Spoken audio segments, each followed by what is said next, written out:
Well, I've been looking for a nice set of stereo speakers ever since I got that Sony stack system from the landfill. That had nothing wrong with it.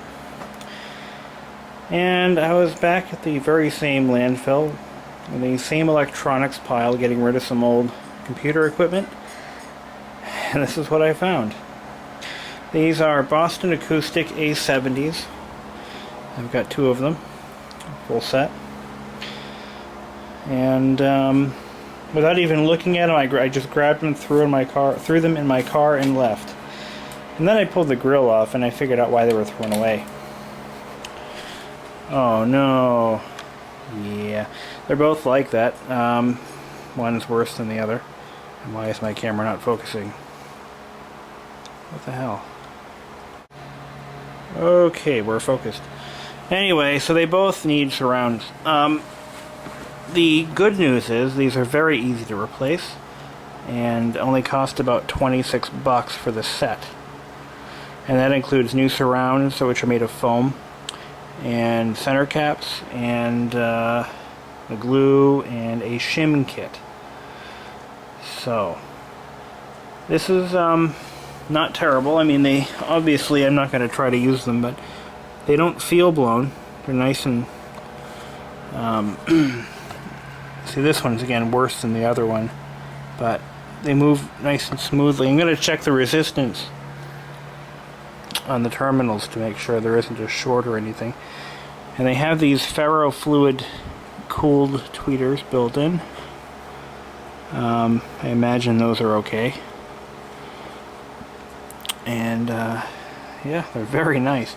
The grills are in excellent condition. Both of them have no signs of any tearing or anything. No runs in the fabric or signs of pet damage.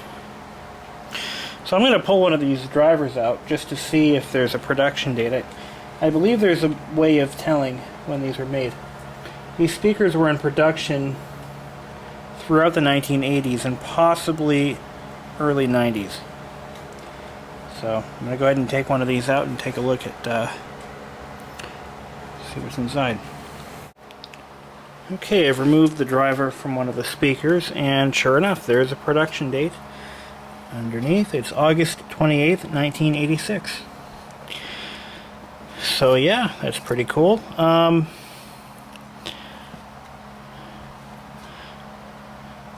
as long as the, I don't know what you would call that, the diaphragm is in good condition, I believe these speakers are entirely repairable. And this will be my first time ever trying to refoam speakers, so I'm actually looking forward to this. And I believe the cones are still good. I mean, they seem to be anyway.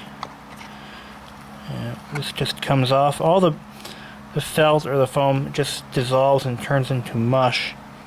And given that they're about 23 years old, that's not surprising.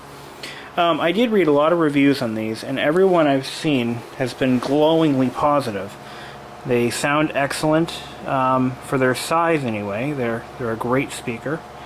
They cost around $300 a set in 1986, or 1982 I should say, when the one review that I found stated that. And the cabinets are in amazing condition. There's no scratches on any of them. The cabinets are in perfect condition. I couldn't ask for a better freebie. Granted, it's going to cost me 26 bucks to fix them. I think it's absolutely worth it. And I think these make a great addition to my free stereo system. Still waiting for a belt kit for the Tape Deck.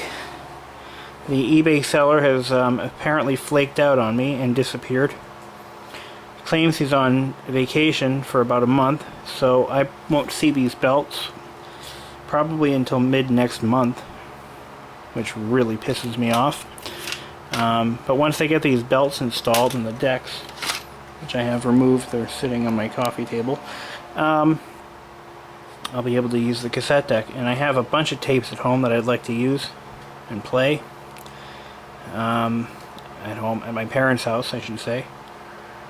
Anyway, so I've got to start looking for a surround kit, get this all fixed up, wait to hear what they sound like. Because right now I'm just using cheap bookshelf stereo speakers that came from a 1994 Pioneer bookshelf stereo. So, look at that mess. Yikes, what am I getting myself into here? Well, I'll report later on, and we'll see what happens. Till then.